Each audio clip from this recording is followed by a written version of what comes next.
France ouvrière, Sud Énergie, la CFDT et la CFE-CGC. Nous avons, par WhatsApp, ouvert un canal pour avoir un minimum d'échanges, pour structurer une entente où nous pouvions effectivement échanger entre nous.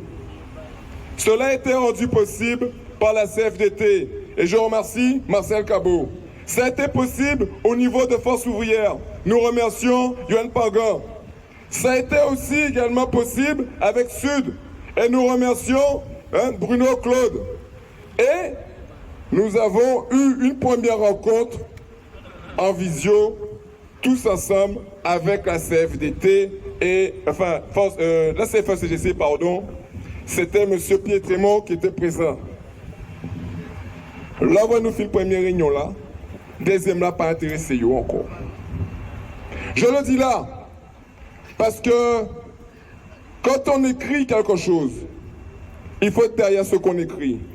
Quand on nous taxe de stratégie électoraliste, nous répondons aujourd'hui à la CFE-CGC que c'est elle qui est dans une démarche électoraliste en ce moment.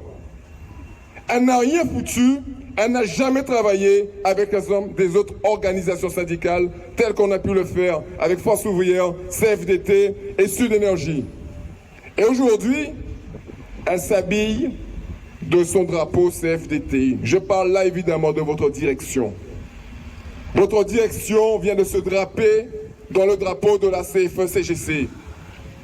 Alors, nous travaillons dans les autres entreprises avec la CFE-CGC. Nous avons des ententes avec la CFE-CGC dans d'autres instances représentatives du personnel. Mais chez vous, c'est spécial. C'est très spécial.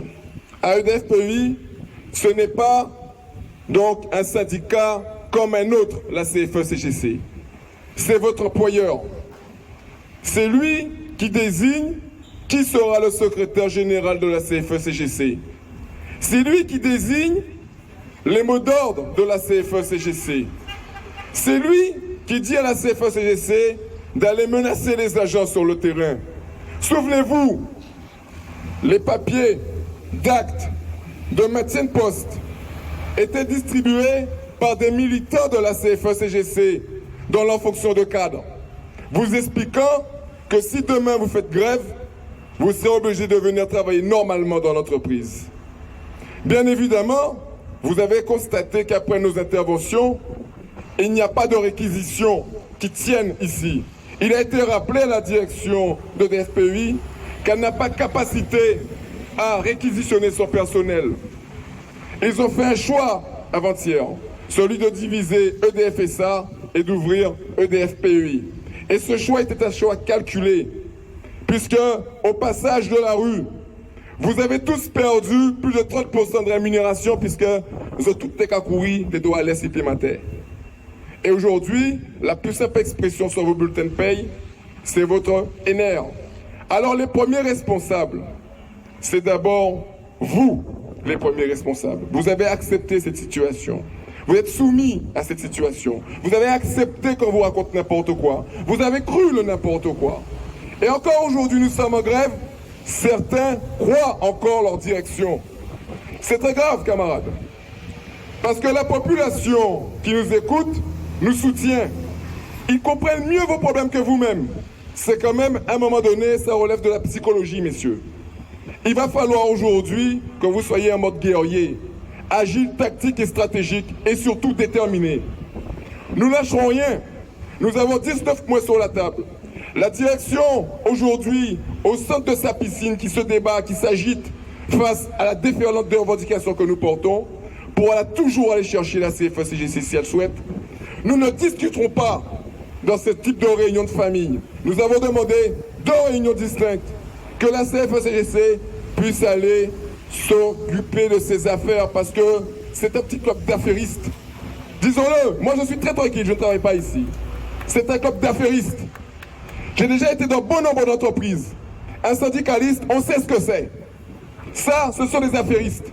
Ils s'occupent de leur carrière. Ils sont dans l'entre-soi. Ils voient la direction les côtoie.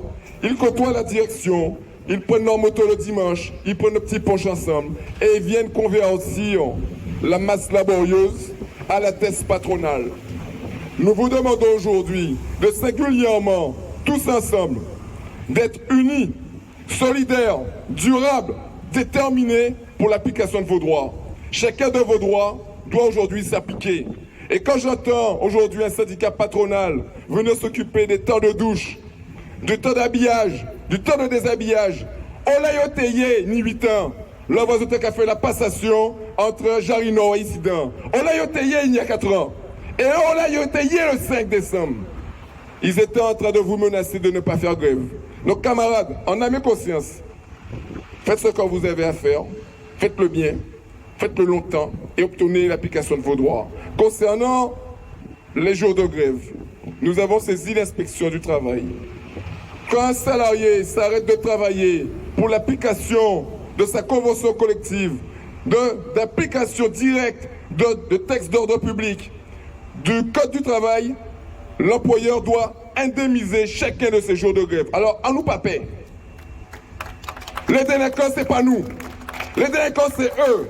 Les voleurs, à pas parmi nous. Les voleurs, c'est eux. Les actes de malveillance, c'est pas nous. C'est l'employeur. C'est EDF PEI.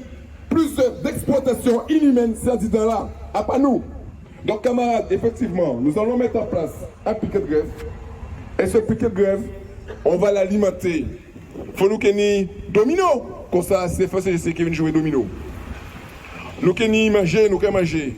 Nous qu'il boycotter parole. À compter de demain, nous qu'il mettre en piquet. Et après-midi là, nous qu'il foutre faire à 13h, nous qu'il rencontrer yo. Camarades, localité, Tébéret.